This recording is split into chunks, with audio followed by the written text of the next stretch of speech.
In our chapter about the Jews of Arabia, I mentioned that very few people in the world know that there were Judaized Arabs in the Arabian Peninsula centuries before Muhammad and his Quran.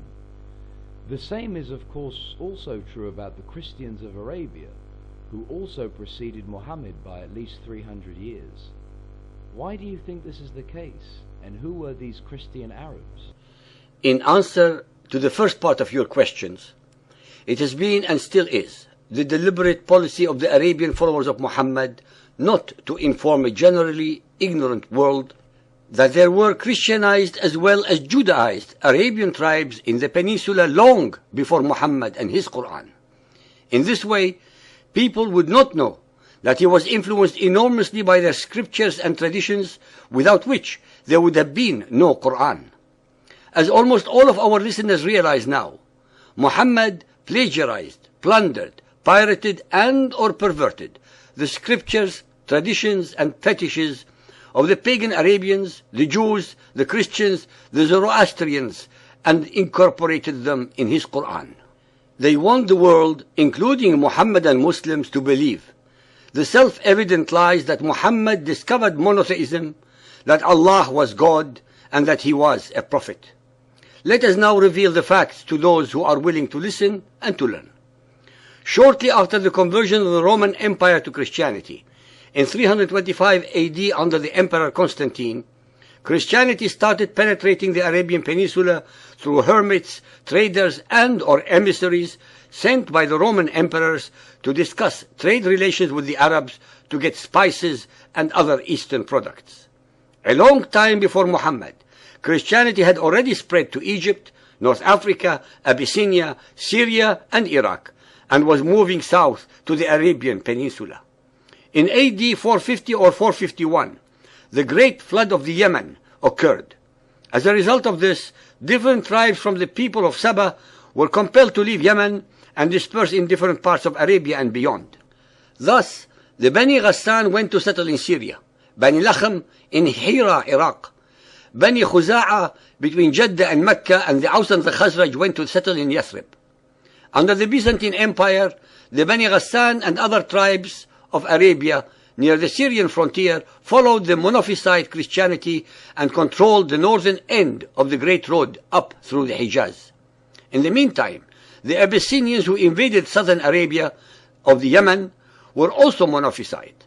Hence, shortly before Muhammad's arrival on the scene, the Byzantine Empire had three major Christian sects in operation, not necessarily tolerant of each other, and they were the State Church, usually called Greek Orthodox or Malkite, the Jacobite, and the Nestorians.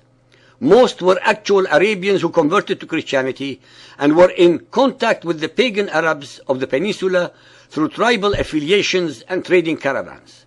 In fact, early Arabic poetry shows the Christian hermit as a familiar figure, and the same is true in numerous verses of the Quran and the Hadiths.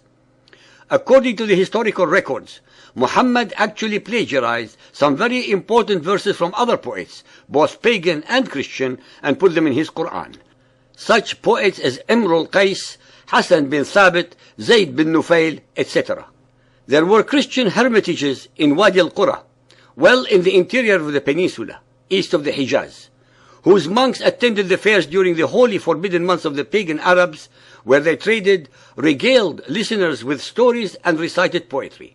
The Christians were able to spread the word among the pagans and help increase conversion. Arabic history relates that Christianity was introduced into South Arabia by a Syrian monk called Faymiyun, Fimian. The poetry of the pagan Arabians showed that they valued their nomadic way of life infinitely more than a settled one, and looked with utter contempt upon agricultural people whom they could rob at will if and when circumstances arose.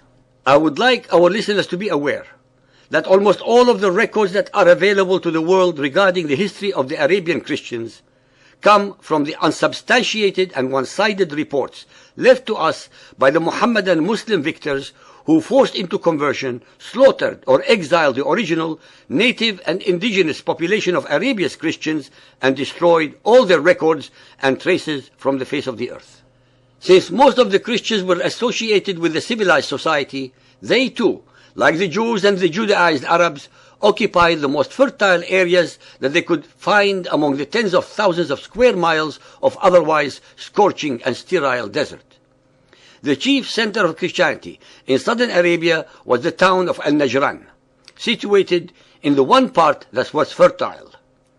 On the eve of Muhammadan Islam, it had probably the wealthiest population in the area.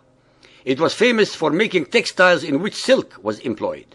The Yemeni garments that figure so much in early pagan Arabian poetry were manufactured there.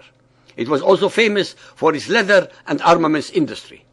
Najran seems to have had a much more advanced political structure than other Arabian towns, including Mecca or Medina.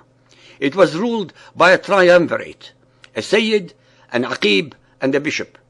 The Sayyid acted as chief sheikh in the same tradition of Arab tribal leaders who dealt with all external affairs, exchanged treaties, controlled commerce, acted as host at the periodical fairs, and led military expeditions. Al-Aqib seems to have dealt only with internal affairs such as administering the municipality and policing the city. The bishop was supreme in all ecclesiastical affairs and ruled over all the clergy and monks who formed a considerable section of the community. It was through this town, which became the center of Christianity in the Arabian Peninsula, that the Christian message was spreading.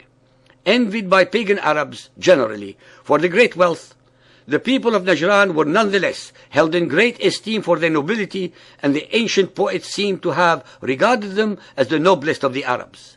This was, of course, at a date much earlier than the false pretensions of the Quraysh of Mecca, whose repute for nobility became only recognized after the spread of Muhammadan Islam and based entirely for their kinship to Muhammad. Like Mecca, the Arabian Peninsula had several other holy places of pilgrimage called also Kaaba, one of which was in Najran even before the arrival of the Christian Arabs.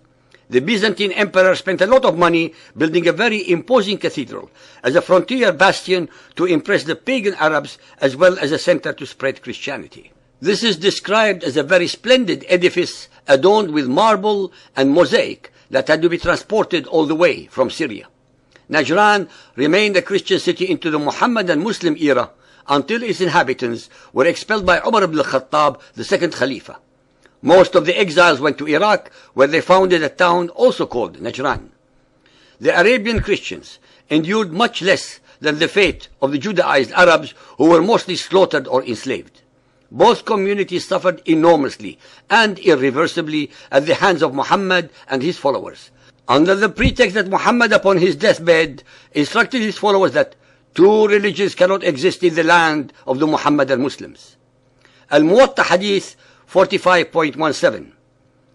Yahya related to me from Malik from Ismail ibn Abi Hakim that he heard Umar ibn al-Aziz, one of the last things that the Messenger of Allah, may Allah bless him and grant him peace, said was, "May Allah fight the Jews and the Christians. They took the graves of their prophets as places of prostration. Two deens, religions, shall not coexist in the land of the Arabs." Al-Muwatta Hadith 45.18. Yahya related to me from Malik from Ibn Shihab that the Messenger of Allah, may Allah bless him and grant him peace, said, "Two deens shall not coexist in the Arabian Peninsula."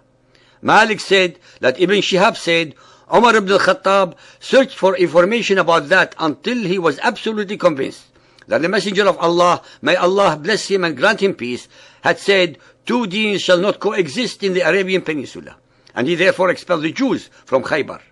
In this, the 21st century, Christians in almost all the Muhammadan Muslim states are being persecuted and reduced in numbers through emigration. The most disgusting and disturbing fact is the deafening silence about this subject emanating from the media, the politicians, and the churches in the West.